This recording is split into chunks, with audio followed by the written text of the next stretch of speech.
I almost came out of my shoes on that one.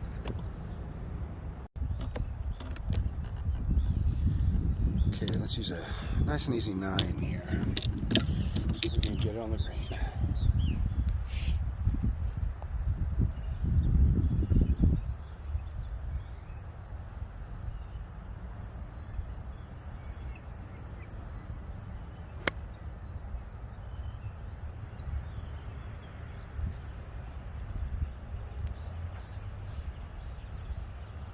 That's about 12 feet from the pin. Second shot, green in regulation. I'm happy.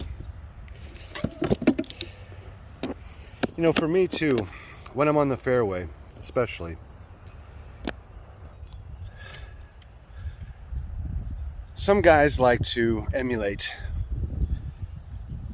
you know, world-class players who can pinpoint where they're putting the ball on the green with their 48 degree and 50 degree and all that, those different degree. I have 2 pitching wedges and a gap wedge. And I almost always use my 9-iron.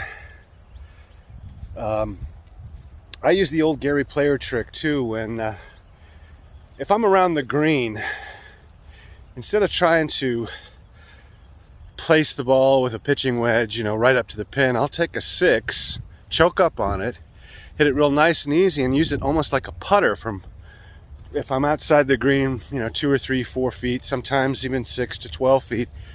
So I'll just bounce it up. My dad taught me this, but he learned it from Gary Player. You take your 6, say I'm about 10 to 15 feet off the green, but I'm too close really to use an iron or a wedge. So what I'll do is I'll take a 6, and people look at me like I'm crazy. I'll take a 6 and just knock it on, bounce it about a foot onto the green, and then let it roll up to the cup. And it'll usually roll up to about a foot within the cup. I've sank putts like I've sank shots like that too on this green. So this is 7. I drove the ball well into the middle of the fairway, about 300 yards. I had about 112 in, and I knocked it on with the 9. There we see it. The par 3 8. What do they say this is? 126, something like that. Hold on a second, let's check. 144. Now, sometimes I use my 3 hybrid because, again, these holes are deceptively longer, because when I use my 6 or my 5, even when I hit it pretty good, it sometimes comes up short. So let's see what we're going to do here. Well, if it ain't broke, don't fix it. So I'm going to use my 3.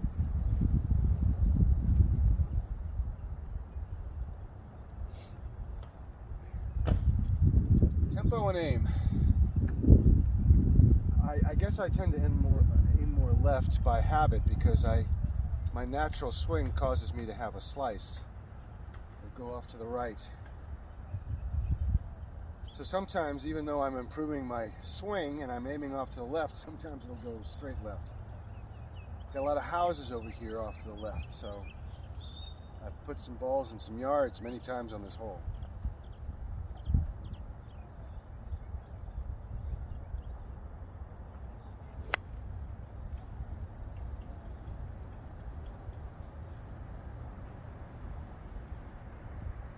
Yeah, I'm level with the green, but I'm off to the right. So now I'm going to hit a second ball and see if I can compensate, aim a little bit more to the left and not hit it into the street or into somebody's window.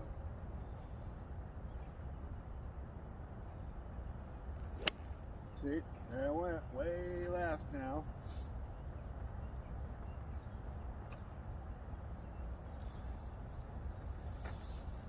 Let's see if I can put a ball in the green.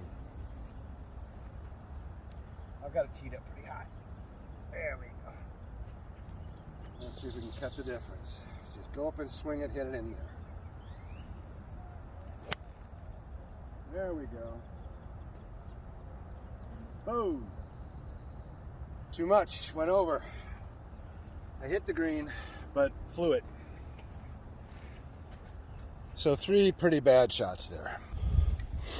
But I was saying, I don't know if I finished my thought. For me, the decision is between precision and ease. I'm going to take ease every time. Because, you know, nice swing, nice smooth swing, nice tempoed swing. Online I watch, just to watch the tempo and the kind of swing that I like to copy, is Genevieve Ling. She has a YouTube channel.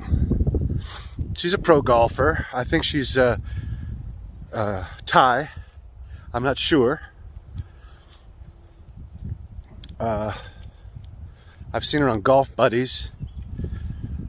There's another guy, Old Man Pat. He teaches the ease of the backswing. You know, because everyone's always over torquing on that backswing. They want to, you know, they're putting more effort into their backswing than they are pushing the ball forward. So that's why I like to shorten that backswing, make it easier, put the torque in my wrists instead of my shoulders and my elbows, and let physics do the work. Because I'll tell you, just that simple wrist movement, creating the rod, you know, it's like, how can we do this? How can I explain this?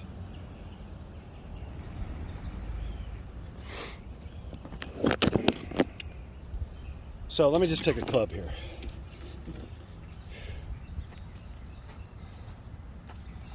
Most guys, when they're driving or when they're hitting a ball, will throw their arms back and then pull down. They'll pull through with their elbow, with their left elbow, and they'll come down and hit the ball usually like this. This is my thing. And when you hit the ball like that, that's why you slice everything. So what I like to do is I shorten up my swing, my backswing, and make sure all my energy is going forward, not backward. My backward motion is preparing me to propel the ball forward, to be able to aim it as well. So now what I do is I take that club back and I cock my wrist. That's where all the action is, right there. And really that's as far as I need to go. And then I just easily bring it down, let physics do its work, and when that angle that I've created with my wrist snaps into place, should be right when I'm making contact with the ball. Then I point my chest at my target, and I always practice by just reminding myself to bang that club on the back of my head to know that it's in the best position, okay? And that's all done in a very slow tempo. So what I've done is I used to do this. That's, you know, I bet most of you have a lot of back problems because of that. You gotta have a strong core. Keep your core solid and over the ball. Use your arms to create that motion, and then when you come through, put all your forward energy into the shot, not into the back. You're not gaining energy by over torquing backwards and then throwing it forwards. You're actually losing energy. That's why it's good to be slow and steady, strong and silent type, right? So let me just go through a swing motion and show you all that together.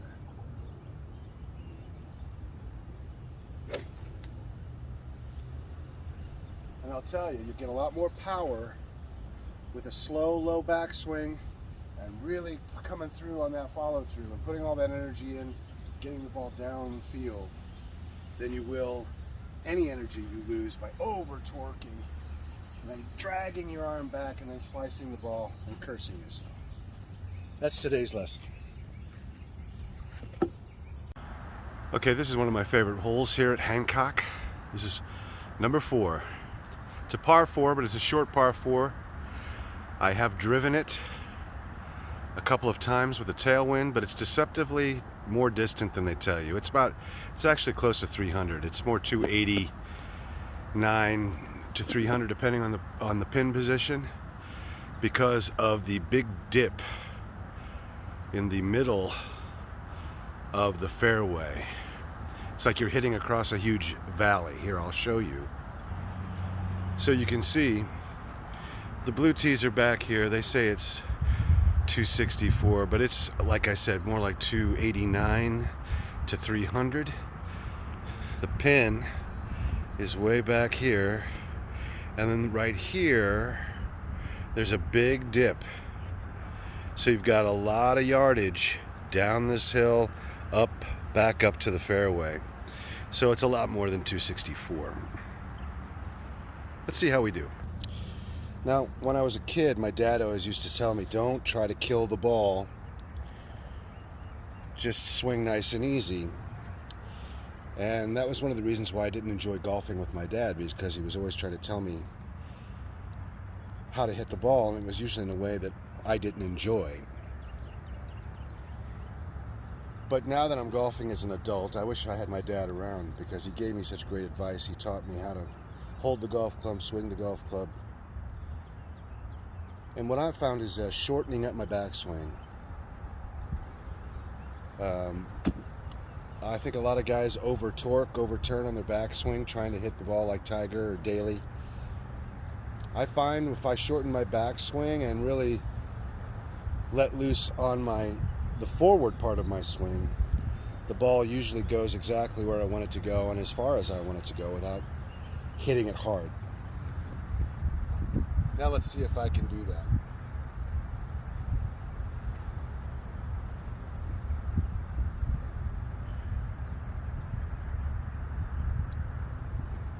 I always make sure I look at my grip. I like to have the face tilted forward. On most grips, they'll give you a guide of where to put your thumb. On my grips, it's the brand name right here. But I like to close that. I want to get a little more distance, so I'm going to close it and put my thumb right behind it. So now I've got to be aware of how that changes the plane of my swing. Make sure the ball goes in the direction I want it to go.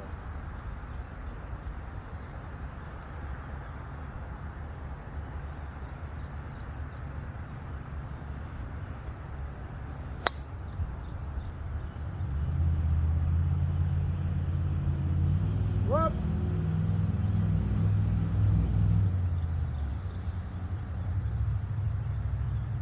I'm hitting it better today than I usually do.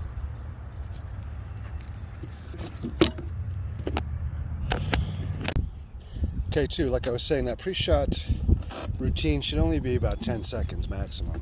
You should never do a practice shot in the direction you're hitting, because you want to make sure that your practice shot is in your mind. You want to see it in your mind first. You want to achieve it in your mind first. And the minute you walk up to the ball, you're enacting what you've just seen in your mind. So I want to put into place some things I've been talking to you about. The nice and easy swing, adjusting that backswing, and then really following through, and see if we can't put all of that together into like what my shot routine is usually like. So let's set the ball up.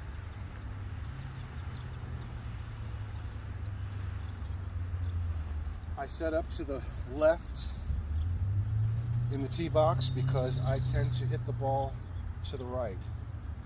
So I set up to the far left and kind of aim to the other corner.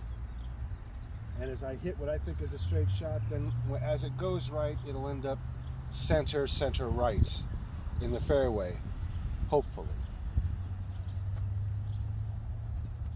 But I don't like to take a lot of practice shots. I don't like to set up a lot. I'd like to see it, maybe do one practice swing, walk up, hit the ball, and let's go. Sometimes you just got to hit the goddamn ball.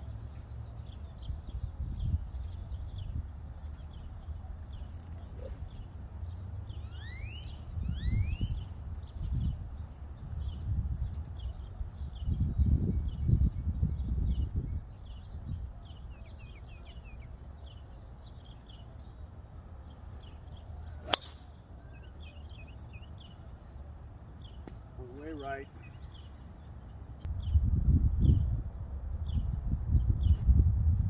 Golf, like most things in life, is about 90% mental. Between 85 to 90% mental. You can have a great swing, you can have a great putt, you can have great iron. You know, you can hit your irons really well off the fairway, your hybrids. But in a game situation or when you're playing, if you can't do all those things on one hole, you're just like everybody else who loves this game and gets frustrated. Because I'll hit a great drive right down I'll hit 6, 7 great drives. And then I'll come up to the tee, and even after all that process I just talked to you about, I will overswing, I will drag my left arm through, and I'll knock that ball all the way over to the right, even if I'm aiming far left. So let's see if we can do that.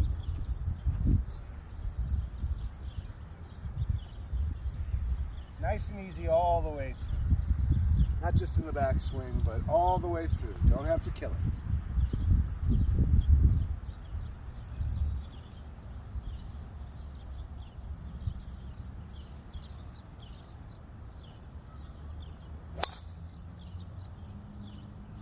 There it was. Whoop!